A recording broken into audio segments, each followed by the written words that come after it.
कि इस प्रकार से जयकारा लगाना चाहिए। लगे कि सत्संग में रुचि है, ऐसा लग रहा है जैसे कोई ज़बरदस्ती खींच के ले आया हो।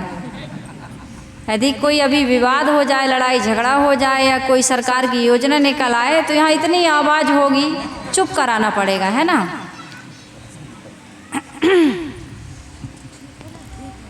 तो अभी हम बहुत सुंदर विचार और भजनों से लाभ ले रहे थे।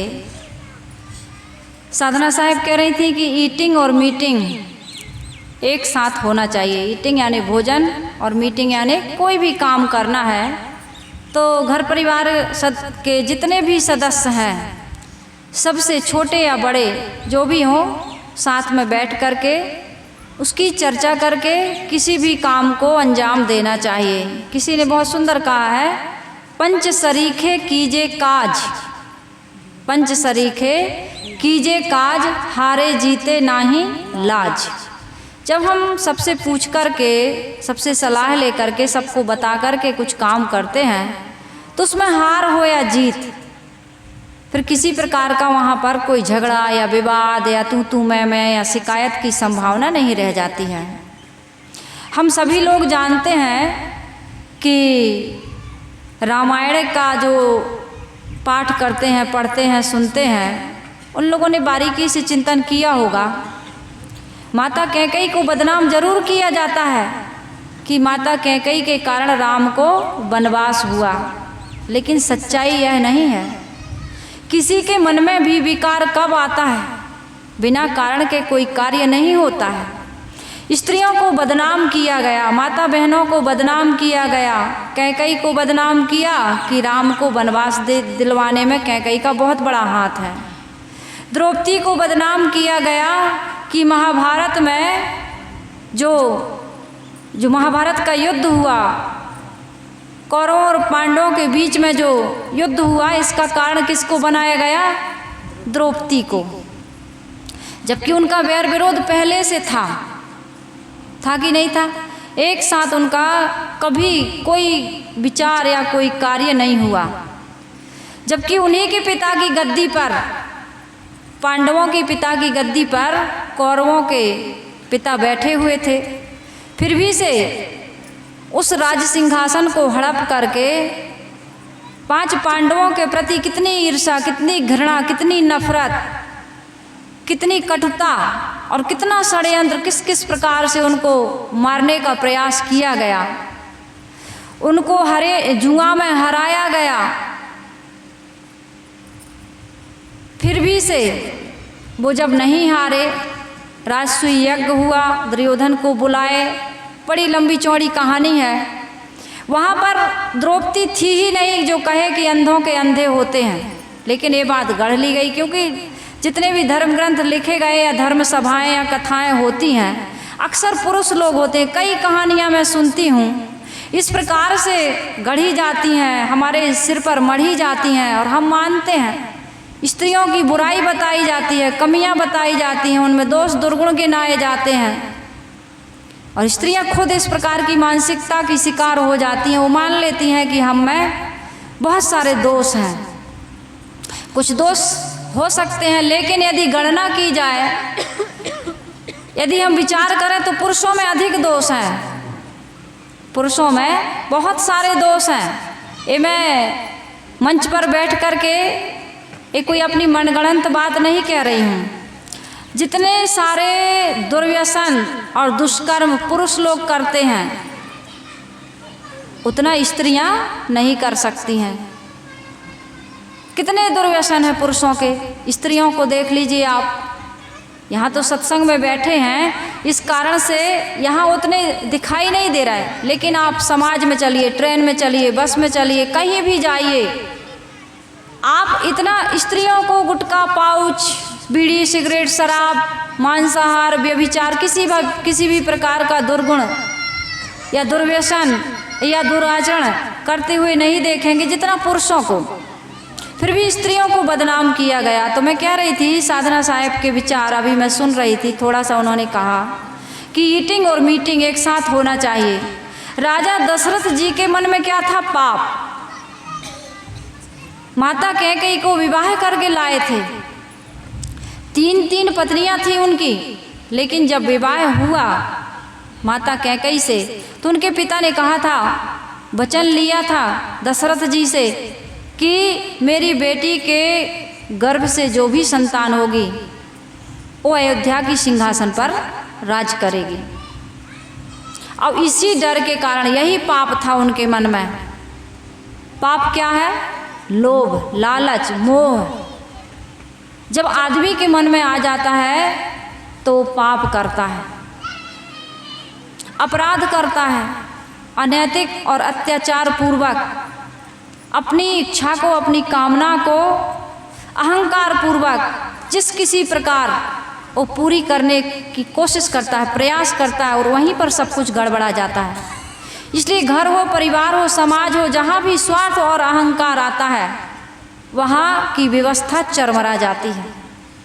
वहाँ फिर सुमति नहीं होती, वहाँ फिर किसी प्रकार की सम्मति नहीं होती, सलाह नहीं होती। राजा दशरथ ने यही किया। क्या किया?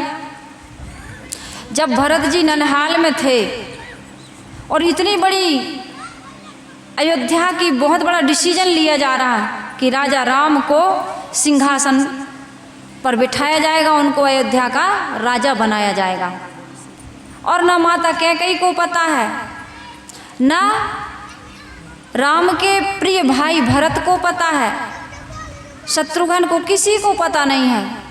वो तो भला हो बेचारी कुबड़ी मंथरा का कहीं से दौड़ते दौड़ते उसको पता चला कि अयोध्या दुल्हन की तरह सज रही है, और पता नहीं है न कैकेयी को, न भरत को, न भरत के मामा जी के यहाँ, नाना जी के यहाँ, किसी को पता नहीं, लेकिन पूरी अयोध्या दुल्हन की तरह सज रही। वो तो बेचारी गिरती फिरती आई दौड़ के, उल्टी सांसें भरते। कैकेयी ने पूछा, क्या हुआ? अरे कहे तुम्हारे साथ धोखा हुआ। कहे धोखा? मेरे साथ? किसने धोखा किया? जिसे तुम इतना प्राणों से प्रिय मानती हो, तुम्हारे पति राजा दशरथ तुम्हारे साथ कितना अन्याय कर रहे।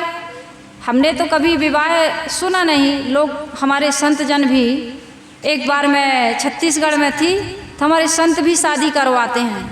कुछ संत लोग ऐसे हैं जो शादी करवाने जाते हैं, और बहुत बढ़िया शादी के जो घंटे, 2 घंटे, 4 घंटे तक वो लोग शादी का पूरा पानी ग्रहण करवाना और क्या क्या जो रस्में होती पूरी वो किस प्रकार से करना चाहिए, उसमें वो बता रहे थे कि जो 7 फेरे में 7 वचन देते हैं उनमें ये सारी बातें आती हैं कि पति पत्नी को कैसे रहना चाहिए, कैसे एक दूसरे के लिए समर्पित होना चाहिए, एक दूसरे के परिवार के लिए समर्पित होना चाहिए, कैसे एक दूसरे से सलाह और सब कुछ कह कर, सुन कर, बता करके दुख सुख में साथ देना, ज़िंदगी बिताना, ये सारी बातें वो बता रहे थे। खैर मैंने तो कभी किसी की शादी में मैं गई नहीं ना, मैंने कभी किसी की शादी में क्या क्या बोला जाता है, कहाँ जाता है, सुना नहीं।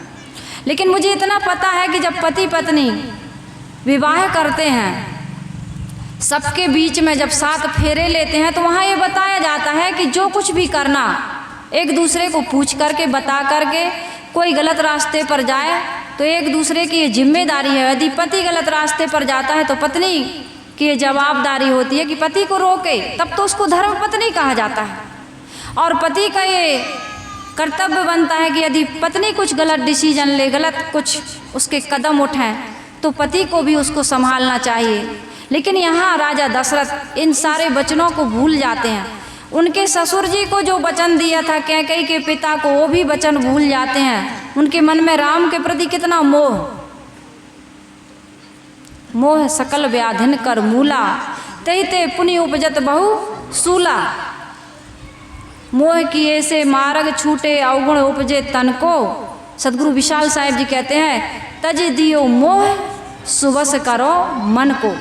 आदमी मन को सुबस नहीं कर पा रहा, ये मोह में, ये लोभ में, ये अहंकार में, ये लालच में ना जाने कितने अपराध कर रहा है। और इसी अपराध के कारण आज घर परिवार समाज में महाभारत का युद्ध छिड़ा हुआ है। इसलिए राजा दशरथ जी छिपा जाते हैं इस बात को और चुपके चुपके राजा राम का तिलक करना चाहते हैं, राज तिलक करना चाहते हैं। और कैकेयी, किसी को कभी छोटा नहीं समझना चाहिए। कहते हैं तिनका कबहू न निंदिए पाँव तरे जो होए, कबहू उड़ी आँखी परे पीर घनेरी होए। पैर के नीचे का तिनका यदि कभी उड़ कर के आँख में पड़ जाए तो कितना कष्ट होता है। तिनका कितना छोटा होता है। ये अबला, स्त्रियों को अबला कहा गया। स्त्रियां अबला नहीं हैं। स्त्रियों ने बड़े बड़े पुरुषों का तबला बजा दिया। सीता को आपने देखा रावण हरण करके ले गया, लेकिन अशोक वाटिका में रहकर पूरी सोने की लंका जला दी। सीता ही तो कारण बनी। यदि सीता जी के साथ इस प्रकार से छेड़खानी ना की जाती, उनके साथ इस प्रकार का अत्याचार ना किया गया होता, रावण जैसे महाबली प्रतापी राजा को सोने की लंका जल गई, 1 लाख पूत 1.25 लाख नाती, जा रावण घर दिया ना बाती। कारण क्या था? एक स्त्री जिसको लोग अबला कहते हैं। स्त्रियां अबला नहीं हैं। स्त्रियों को अपनी शक्ति का पता नहीं है। यदि एक स्त्री अपनी शक्ति को समझ ले तो यहाँ पर ध्रुव, प्रहलाद, सरदार भगत सिंह, झांसी की रानी लक्ष्मीबाई, झलकारी बाई, पता नहीं कल्पना चावला, कैसे कैसे अंतरिक्ष में उड़ने वाली ये नारियां हैं। देश को स्वतंत्रता और आज़ादी दिलाने वाली ये नारियां हैं। विदुषी, अपाला, घोषा, गार्गी, मैत्री, ये नारियां हैं। ये मीराबाई, ये सबरी माता, ये रत्नावली, तुलसीदास जी को पैदा करने वाली उनकी पत्नी रत्नावली, यदि वो ना अपने पति को समझाती तो तुलसीदास जी कभी गोस्वामी तुलसीदास जी बनते? गोस्वामी इंद्रियों के स्वामी बन गए, जो इंद्रियों के गुलाम थे। उनकी घटना आप सभी लोग जानते हैं। ऐसी नारियों को आज समाज में पैदा करने की आवश्यकता है। एक भजन है, बहुत सुंदर भजन, हम लोग पहले गाया करते थे। बहनों तुम सब सीता हो, तुम्ही तो भगवत गीता हो। बहनों तुम सब सीता हो, तुम्ही तो भगवत गीता हो। सूर शिवाजी, नानक, मीरा, तुलसी फिर उपजाओ। आओ सब मिल आओ, अब जीवन सफल बनाओ। ऐसी करनी करो जगत में, ध्रुव प्रहलाद कहाओ। आओ सब मिल आओ, फैशन में मत बहा करो। नारी धर्म में रहा करो। बहनों तुम सब सीता हो, तुम्ही तो भगवत गीता हो। सूर शिवाजी, मीरा, नानक फिर से तुम उपजाओ। आओ सब मिल आओ, अब जीवन सफल बनाओ।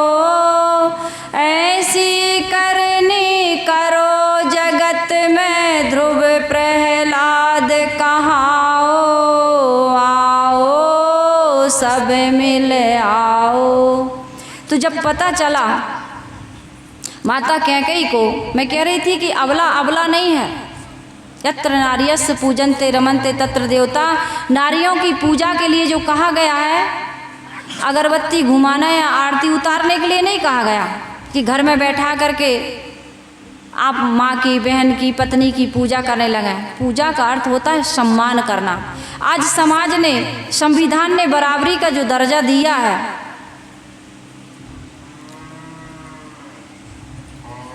ये बराबरी का दर्जा एक कोई बहुत बड़ा उपकार नहीं कर दिया है। इसके लायक स्त्रियां हैं, बस उनको दबाया गया, कुचला गया, उनका शोषण किया गया। और इन स्त्रियों को, इन माताओं को, इन बहनों को भी समझना चाहिए कि हमारे पास कितनी बड़ी शक्ति है। ये जगत जननी जगदम्बा है। ये साक्षात लक्ष्मी का स्वरूप है, सरस्वती का स्वरूप है, जगदम्बा का स्वरूप है। ये बच्चों को जन्म देती हैं इसलिए ब्रह्मा है। ये बच्चों का लालन पालन करती हैं इसलिए विष्णु हैं। ये बच्चों की गलत आदतों का संहार करके अच्छे संस्कार उनमें संग्रहित करती हैं, उन्हें संस्कारित करती है, इसलिए ये क्या है? महादेव हैं। तो कैकेयी को जब पता चला कि राजा दशरथ हमारे साथ विश्वासघात कर रहे हैं तो क्या कहा उन्होंने? कोप भवन में चली गई। माता कैकेयी कोप भवन में चली गई। यदि ये माताएं कोप भवन में चली जाएं, कोप भवन समझते हैं ना, यदि माता घर की स्त्री नाराज हो जाए तो पुरुष कुछ नहीं कर सकता है। नारियां यदि अपने पुरुषों को सुधारने पर कटिबद्ध हो जाएं, संकल्प ले लें कि हमारे घर में किसी प्रकार का नशा, दुर्व्यसन, किसी प्रकार का व्यभिचार नहीं होना चाहिए, पुरुषों के द्वारा अत्याचार नहीं होना चाहिए, तो पुरुष कुछ नहीं कर सकता है। कितने घरों में स्त्रियों ने पुरुषों को सुधार दिया, लेकिन दुर्भाग्य के साथ कहना पड़ता है कि घर परिवार और समाज में जितनी लड़ाइयाँ होती हैं उनमें 50 से ज़्यादा % स्त्रियों का हाथ होता है। स्वयं पराए घर से आती हैं, उनके माता पिता को, परिवार को, भाई बहन को, सबको छोड़ करके आती हैं। लेकिन माताएं, मेरा निवेदन है, अपना घर परिवार माता पिता छोड़ करके आते हैं, लेकिन जिस पति के परिवार में आते हैं उस पति के परिवार को, घर को, उनकी बहन को, उनके भाई को, उनके माता पिता को उनसे अलग नहीं करना चाहिए। एक परिवार को छोड़ करके जब एक कन्या ससुराल जाती है उसको उस पीड़ा का, उस वेदना का, उस विरह का दुख मालूम है। जब माँ को छोड़ती हैं, पिता को छोड़ती हैं, भाई बहन को छोड़ती हैं, अपने घर को छोड़ती हैं, तो कितना दुख होता है। लेकिन यहाँ आकर के वो सुई का काम ना करके कैंची का काम कर जाती हैं तो यहाँ का भी घर परिवार और समाज टूट जाता है। बच्चों को अच्छे संस्कार नहीं मिलते और उस घर के बूढ़े जो माता पिता हैं, जो आपके सास और ससुर हैं, उनकी सेवा नहीं हो पाती है। इसलिए रामायण की कथा सुनकर के ये शिक्षा लेनी चाहिए, ये ज्ञान लेना चाहिए कि घर में, परिवार में, समाज में हमें कैसे रहना चाहिए। माँ सीता को आज दुनिया माँ सीता कहती है। रावण उनको हरण करके ले गया, लेकिन माँ सीता अशोक वाटिका में कितनी पवित्रता के साथ रहती हैं। अपने पति के वियोग में रात दिन पति को याद करती हैं। उत्तम नारी का ये लक्षण होता है कि सपने में भी कभी किसी पर पुरुष का चिंतन ना होना, कोई भी संसार में अपने पति के अलावा पुरुष ही दिखाई न देना, ये उत्तम नारी के लक्षण। और ये शक्ति माता सीता के पास थी, पतिव्रत धर्म। इससे बड़ा धर्मग्रस्त के लिए और कोई धर्म नहीं हो सकता। आज पतिव्रत धर्म की धज्जियां उड़ रही। रामायण तो घर घर पढ़ी जा रही है, लेकिन पुरुषों की बराबरी में स्त्रियां अपने चरित्र का हनन कर रही, पतन कर रही। शादी के बाद भाग जाती हैं, बच्चे होने के बाद भाग जाती हैं, और किसके साथ? जिससे उनका अफेयर चल रहा तो उनके साथ नहीं। कहने में भी बुरा लगता है। आजकल फेसबुक, ट्विटर, क्या क्या ये सब ऐप्स चल रहा है, उनसे यहाँ की लड़की, मध्य प्रदेश की लड़की कहाँ गोवा में चली गई, अभी 17 साल की, अभी उसके पढ़ने लिखने के दिन थे, अपनी छोटी बहन का भविष्य बर्बाद करके कहाँ चली गई? गोवा। अब वहाँ से फ़ोन करती है माँ को, पिता को। माता पिता ने कह दिया हमारे घर में थी, तब तक बेटी थी, अब घर छोड़ करके चली गई तो हमारी केवल एक बेटी है और कोई बेटी नहीं है। तुम जिंदा हो कि मर गई, हमें तुमसे कोई मतलब नहीं है। तो आज बराबरी का, हक का, अधिकार का कितना दुरुपयोग किया जा रहा है। पतिव्रत धर्म के बारे में मैं कह रही थी, जब तक लड़की कुंवारी, हमारे धर्मशास्त्रों में कहा 25 वर्ष तक ब्रह्मचर्य। पहले लड़कियों की शादी जल्दी हो जाती थी, बाल विवाह होता था। धीरे धीरे धीरे धीरे ये नियम बना, ये कानून बना कि नहीं, 18 साल के पहले शादी नहीं होनी चाहिए। और इतनी स्वतंत्रता दी गई कि 18 साल के बाद जब मैच्योर हो जाती हैं लड़कियां, टीन एज पार कर जाती हैं लड़कियां, तो उनको ये अधिकार मिला कि अपना भविष्य का, अपने जीवन साथी का चुनाव खुद कर सकती हैं। आज इस अधिकार का कितना दुरुपयोग हो रहा। माता पिता न रो पा रहे हैं, न हंस पा रहे हैं। उनकी स्थिति कैसी हो गई? उगलत नीलत पीर घनेरी, भई गति साप छछूंदर केरी। 18 के पहले शादी नहीं कर सकती और 18 के बाद भी बच्चों को दबाव नहीं डाल सकते अपनी मर्जी से। अब वो कहती हैं हम स्वतंत्र हैं, हम आज़ाद हैं। माता पिता पूछ रहे हैं बेटी क्या करना है, आगे क्या करना चाहती हो? हम चाहते हैं कि हाथ पीले कर दें, हम अपनी जिम्मेदारी से मुक्त हो जाएं। और यदि नहीं जाना चाहती हो, शादी नहीं करना चाहती हो, घर में ही रहना चाहती हो या नौकरी करना चाहती हो, तो कुछ तो बताओ करना क्या चाहती हो? बेटियां आज कोई जवाब नहीं देती, स्वतंत्र रह रही हैं। इस पर से कितना प्रेमानंद जी ने बोला, अनिरुद्धाचार्य जी ने बोला, कैसे कैसे शब्द बोले जा रहे हैं। आज युवा युवतियाँ सब अपने धर्म को, अपने शील को, अपनी मर्यादा को, अपनी शक्ति को, अपने चरित्र को सब कुछ दांव पर लगा करके स्वतंत्रता और आज़ादी के नाम पर ऐसे भटक रहे हैं कि आने वाले समय में बच्चे, हमारा ये भारत का भविष्य क्या होगा कुछ कहा नहीं जा सकता है।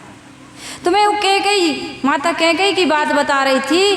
वो अबला जिसको कहा जाता है, नारी को अबला, उसके पास 2 बहुत बड़े क्या थे? वरदान।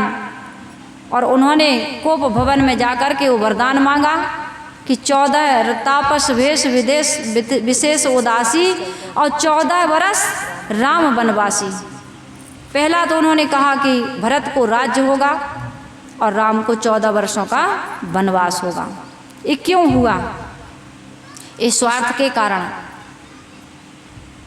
ये स्वार्थ ना होता, ये मोह ना होता, ये लोभ ना होता, अपनी इच्छा, अपनी कामना के वशीभूत होकर के आदमी अपने वचन को, अपने कर्तव्य को, ईमानदारी को, सच्चाई को, सब कुछ को त्याग देता है। और इसी कारण से घर में, परिवार में झगड़ा होता है, शांति भंग हो जाती है। जबकि राम और भरत का प्रेम कितना अगाध। हम लोग जिस घर में आए हुए हैं, राम शरण जी के घर में सामने बैठे हैं, अभिषेक उनका बेटा, छोटा वाला बेटा, अपने भाई के प्रति उन्होंने जब बताना शुरू किया, हम लोगों को लगा वास्तव में सत्संग का ऐसा प्रभाव घर घर में देखा जाने लगे। तो ये सत्संग करना, सत्संग सुनना, रामायण पढ़ना, भागवत पढ़ना, बीजक पढ़ना, संतों को बुलाना, संतों के यहाँ आना जाना, सब सफल और सार्थक हो जाएगा यदि इस प्रकार भरत और राम जैसा प्रेम भाई भाई में हो जाए। रावण की भूल से या राम की भूल से या कैकेयी की भूल से या दशरथ की भूल से हमें शिक्षा लेनी चाहिए। ये रामायण पढ़ने, सुनने या सुनाने के लिए नहीं है, जीवन में परिवर्तन करके अपने जीवन को सुधारने के लिए। बात तो वही है, चाहे गीता पढ़ें, भागवत पढ़ें, रामायण पढ़ें, चाहे बीजक पढ़ें। बीजक मुक्ति का ग्रंथ है, लेकिन जब तक हम अपने जीवन के आचरण को सुंदर नहीं बनाएंगे, पवित्र नहीं बनाएंगे, व्यवहार को निर्मल और पवित्र नहीं बनाएंगे, तब तक मुक्ति नहीं मिल सकती है। इसलिए जीवन में सुधार की आवश्यकता है। मैंने कहा कि ईटिंग और मीटिंग एक साथ होना चाहिए, पति पत्नी में, बच्चों में। हमारे सदगुरु कबीर साहिब जी क्या कहते हैं? पहले जन्म पुत्र का भयहु, बाप जन्मिया पाछे। बेटा छोटा नहीं है। यदि बेटा ना हो तो एक व्यक्ति कभी बाप नहीं बन सकता। यदि घर में बहू ना आए तो बहू कभी सास नहीं बन सकती। जब बहू आती है तब एक महिला सास बनती है। जब बच्चा पैदा होता है तब एक स्त्री और पुरुष माता और पिता बनते हैं। इसलिए छोटा कोई नहीं है। एक शिष्य गुरु को गुरु बनाता है। यदि दीक्षा ना ले, गुरु ना माने, तो कोई व्यक्ति कभी गुरु नहीं बन सकता है। इसलिए यहाँ कौन छोटा बड़ा है? हम अहंकार करते हैं, स्त्री छोटी है, चेला छोटा है, बेटा छोटा है, छोटा भाई छोटा है। कोई छोटा नहीं है, लेकिन हमारे मन में ये अहंकार भी नहीं आना चाहिए। ये बड़कपन का अहंकार, ये बुद्धि का अहंकार, ये विद्या का अहंकार, ये पद का अहंकार, रूप का अहंकार, जवानी का अहंकार, शासन का अहंकार, स्वामित्व का अहंकार, किसी भी प्रकार का अहंकार आदमी के पतन का कारण बनता है। इसलिए मैंने निवेदन किया कि ईटिंग और मीटिंग जो साधना साहब कह रही थी, वास्तव में ये छोटी सी बात है, लेकिन इसको जीवन में यदि हम मान लें, इसके अनुसार अपने घर परिवार समाज को हम बनाने का प्रयास करें, तो बहुत बड़ी बात हो जाएगी कि घर में 24 घंटे में एक मीटिंग में हम भोजन एक साथ करें और बिना मोबाइल पकड़े करें। मोबाइल को स्विच ऑफ या फ्लाइट मोड में डाल दें। आज मोबाइल भी आदमी को बहुत परेशान कर रहा है। आज आप देखिए, मोबाइल के कारण सुविधाएं तो हैं इसमें, लेकिन खतरा भी बहुत ज़्यादा है। आज मोबाइल जैसे हीट हो जाता है ना, इसी प्रकार से आदमी का दिमाग भी बहुत हीट हो रहा है। आज साइलेंट अटैक आ रहे हैं, या आत्महत्याएं जितनी हो रही हैं अभी यंग एज वालों को हो रही हैं। जो ओल्ड एज वाले हैं उनको नहीं आ रही है समस्या, यंग एज वाले कितने बच्चे आत्महत्या कर लेते हैं, माता पिता को पता ही नहीं चलता। ये दुर्घटनाएं बहुत ज़्यादा हो रही, ये मोबाइल के कारण हो रही। ऐसी कौन सी समस्या आ जाती है उनके जीवन में कि न माँ को बताते हैं, न पिता को बताते हैं, न भाई को बताते हैं, न दोस्त यार को, किसी को पता ही नहीं चलता, और आदमी फांसी से लटक जाता है, फांसी के फंदे से झूल जाता है। तो हमारे घर में परिवार में हम देखते हैं जितने भी सदस्य हैं, वैसे तो परिवार की संख्या बहुत कम होती जा रही, लेकिन आदमी जितने भी हैं सबके पास तो मोबाइल है, और जितना भी समय रहता है बस मोबाइल लेकर के बैठ जाते हैं, और मोबाइल बात करते जाएंगे और पूरा ध्यान, पूरा कंसंट्रेशन मोबाइल पर रहता है। तो कुछ समय तो बिना मोबाइल के जीने की आदत हर व्यक्ति, आज छोटे छोटे से बच्चों को मोबाइल पकड़ा देते हैं। बच्चा दूध नहीं पी रहा, बच्चा खेल नहीं रहा, बच्चा रो रहा है, तो लो मोबाइल। और मोबाइल एक ऐसा चिराग का जिंद है, अलाउद्दीन का चिराग, जो निकालो वही निकल आता है। कैसे समय पास होता है, समय पास नहीं, समय बर्बाद होता है मोबाइल के चलते, पता भी नहीं चलता। तो इसलिए हमारे जीवन में कुछ ऐसी चीज़ें हैं कि हमारे घर में, परिवार में, समाज में इन चीज़ों पर हमें ध्यान देने की आवश्यकता है। मैंने निवेदन किया कि प्रेम से रहिए, परिवार के साथ अपना तारतम्य बना कर के चलिए, ईटिंग और मीटिंग एक साथ करिए। कोई भी काम करते हैं तो घर में सलाह कर लीजिए, कुछ भी लाते हैं तो मिल बांट करके खाइए। चीज़ों की उतनी आवश्यकता नहीं है जितनी आपस में प्रेम की आवश्यकता है। चीज़ें कम होंगी तब भी जीवन सुंदर ढंग से चल सकता है, लेकिन यदि प्रेम नहीं है तो चीज़ों को लेकर के लड़ाई होती है। जिस प्रकार से अयोध्या में न राम रहे न भरत, 14 वर्षों तक अयोध्या की राजगद्दी सूनी पड़ी रही, उसी तरह चीज़ें पड़ी रह जाती हैं। लेकिन भाई भाई का विवाद हो जाता है, देवरानी जेठानी का विवाद होता है, सास बहू का विवाद होता है, और घर की शांति नष्ट हो जाती है, और अशांति का वातावरण, अशांति का साम्राज्य फैल जाता है, जिसमें स्वयं का जीवन बर्बाद, बच्चों के संस्कार बर्बाद, और माता पिता का भविष्य बर्बाद, पूरे परिवार के लोगों का जीवन नरक बन जाता है। इसलिए अपने जीवन को स्वर्ग बनाने के लिए कुछ बातें मैंने आपके बीच रखने का प्रयास किया। घर परिवार और समाज में माता पिता, सास ससुर, जितने भी लोग मिले हुए हैं, इनके साथ सुंदर मीठी वाणी और सुंदर मीठा व्यवहार करके, एक दूसरे का आदर करके, सम्मान करके सबके साथ जीने का स्वभाव बनाइए, सहने का स्वभाव बनाइए। लोग कहते हैं कितना सहें, कब तक सहें?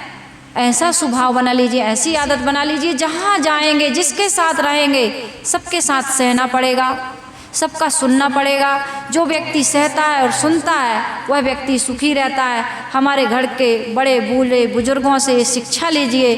पहले के लोगों में कितनी सहनशीलता थी, कितनी विनम्रता थी, कितना उनका जीवन कठिन परिस्थितियों से गुजर करके भी उन्होंने धैर्य नहीं खोया, परिवार का साथ नहीं खोया।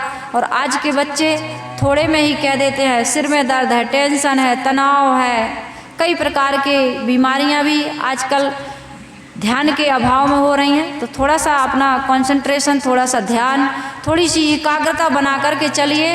रील्स देख देख कर, सेकंडों की रील्स देख देख कर हमारा जो कंसंट्रेशन भंग होता है वो पूरे परिवार को और जीवन को आज बर्बाद कर रहा है। इसलिए मोबाइल से दूरी बनाइए, परिवार से प्रेम बढ़ाइए, सबके साथ खाइए, एक साथ चर्चा करिए। कोई भी समस्या है तो उसका समाधान घर परिवार और समाज के लोगों से मिलकर के ही निकलता है। इसलिए बोलचाल जारी रखिए और प्रेम से रहिए।